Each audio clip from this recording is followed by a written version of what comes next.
In Ghana, politics is a game of big grammar, diplomatic answers, and we will investigate statements. But there's one man who throws order in the dustbin, Sam George. Love him or hate him, one thing is for sure, this man does not mince his words. He speaks his mind, and sometimes his mind speaks before he even thinks. No, you said that. No, but you said no. When you said I sat and insulted, what was it? Keep quiet. No. Keep quiet. Yes. No. It's okay. Keep quiet. Please. Keep quiet. Sam George. Listen. From dragging media personalities to standing toe-to-toe with powerful politicians, Sam George has built a reputation as one of Ghana's most fearless MPs. But how did he rise to fame? Why does he seem to fight so much? And is he really a man of the people or just another loud politician? Today we'll break it all down in the most unfiltered way possible. That job, they've given it to Chris Hilton already, so why are we wasting our time? Already? Oh. So they shouldn't apply? They've given it to him because they want someone they can manipulate, someone who they can use to do their business. Born in 1985, Sam George didn't start off as the firebrand MP we know today. No. He was once a quiet, behind-the-scenes kind of guy, working as the communications specialist for the NDC until something snapped. In 2016, he shocked everyone when he contested against his own party's heavyweight, E.T. Mensah, who was once his mentor, and actually won. At that moment, he proved that he wasn't afraid to challenge the status quo, and even if it meant stepping on powerful toes. Aggression and the hunger for excellence, which is a hallmark of the Lion, is what I keep bringing to my work. But it wasn't until Sam George started making media appearances that Ghanaians really took notice. Unlike the usual honorables who dance around questions, this man was direct. We're a sovereign nation, and we will stand for what is Ghanaian. And we also want to serve notice to those issuing the threats that carrying out those threats will be a high-risk enterprise here in Ghana. Because we will come on the floor of Parliament, use your platforms as media houses because we know you support this bill, and publicize every business that is from that country in this country that operates in Ghana, and call on Ghanaians to boycott them. So if any government of any country thinks that they will sanction any of the sponsors of the bill or the Speaker of Parliament after this bill is passed, they should prepare to pack up and leave our country as well. Some say it is confidence, others say it is arrogance. Either way, he always gives the media something to talk about. Speaking truth to authority and power is a painful exercise for those in power, but it's a necessary tool for the building of a nation. And so I will not shy away from commending the president when he gets it right. When he was in my constituency to commission a project, your party goes around with that video saying Sam George was praising him. When he gets it wrong, I will tell him to his face, Mr. President, you are wrong. And when the president makes those kinds of pronouncements that he will not hand over power to someone who he is not comfortable with, let the president know. Take it to the president. He has no such power to make such determinations. You understand? One of his famous moments was when he took on CNN over the anti-LGBT bill. Legalize that. Do you want to torture people in the name of curing homosexuality? I was making the point that the individuals who decide to become transgender, who decide to change their sex from male to female, apart from undergoing surgery, also engage in hormonal treatment. Is that torture? Because it's been by UN experts who look into this have considered conversion therapy as torture. Expert, Larry, if you're not a medical expert, and I'm saying to you that we've spoken to the experts here in Ghana, and there is nothing different because conversion therapy is a hormonal treatment. And you want them to go to jail for 10 years. You're happy with that?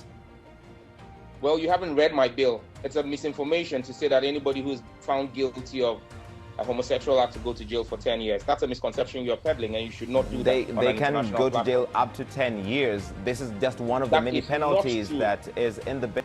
Larry, I would advise that you put a job at what you're doing, okay? If you want to put a spin on a bill, right? This is my bill that I passed before Parliament. I'm going to read to you Section 6.3 of the bill, or Clause 6.3 of the bill, or 6.2 of the bill, a person who commits an offense under paragraphs A, B, C, D, E, F, G of subsection 1, which is the section that lists all the offenses, commits a second-degree felony and is liable on summary conviction to a fine of not less than 750 penalty unit or not more than 5 years, or both.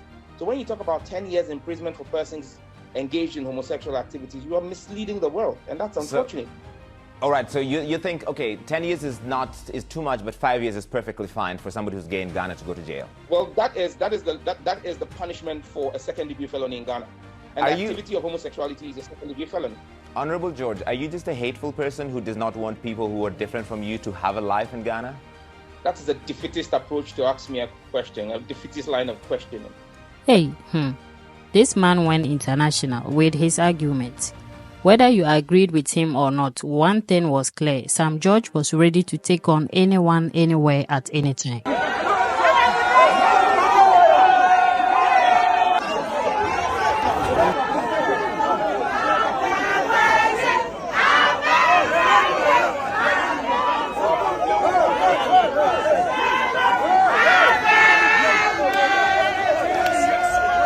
If you ever thought at any point that Parliament was boring, then it means you haven't seen Sam George and Afeyo Markins.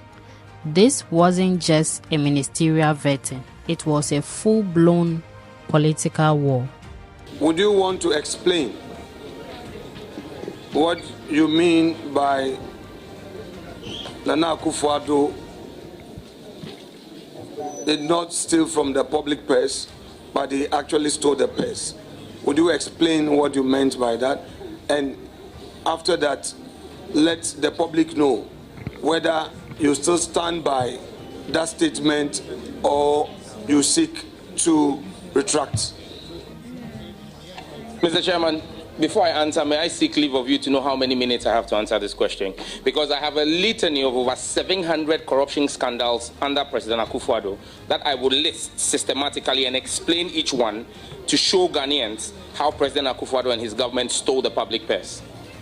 Honorable nominee, the question is, do you stand by it or not? The question was twofold. So, do I stand by it? Yes. Why did I say it? That's what I'm asking for. How many minutes or hours you give to me to run through 700 corruption scandals under President Akufo-Addo? What happened?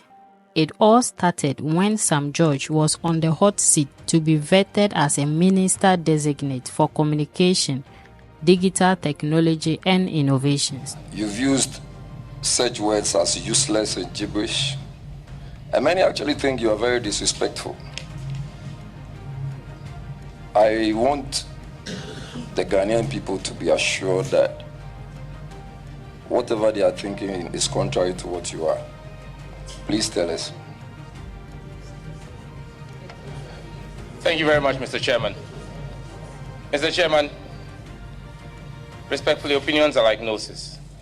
Everyone is entitled to one. My mother and father who gave birth to me are sitting behind me, and I'm sure they are proud of the son that they have raised. Thank you very much. It was a full-blown political showdown.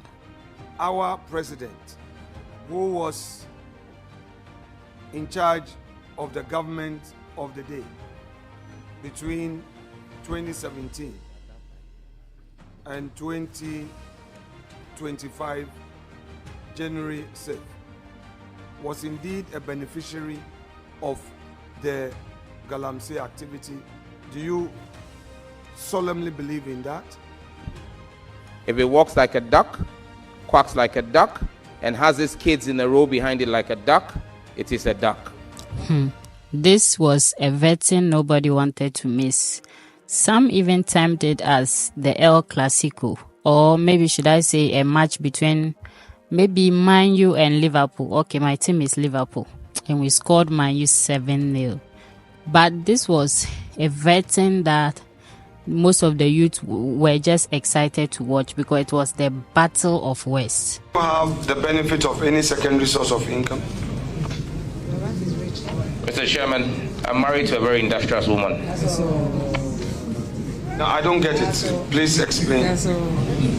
I mean, my wife takes care of me. Very well.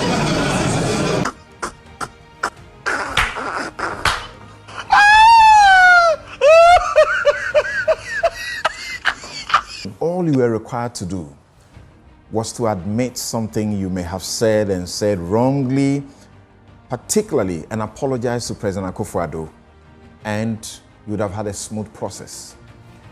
Well, how was that difficult to do? Well, they wanted me to apologize to President Akufo-Addo, the Chief Justice, and Dr. Bawumia. And I asked myself, apologize for what? For words that I deeply believed in at the time I wrote and still believe in. As we come to the end of this documentary, one thing is clear, that whether you see Sam George as a villain or a hero, he has definitely made his mark in Ghanaian politics.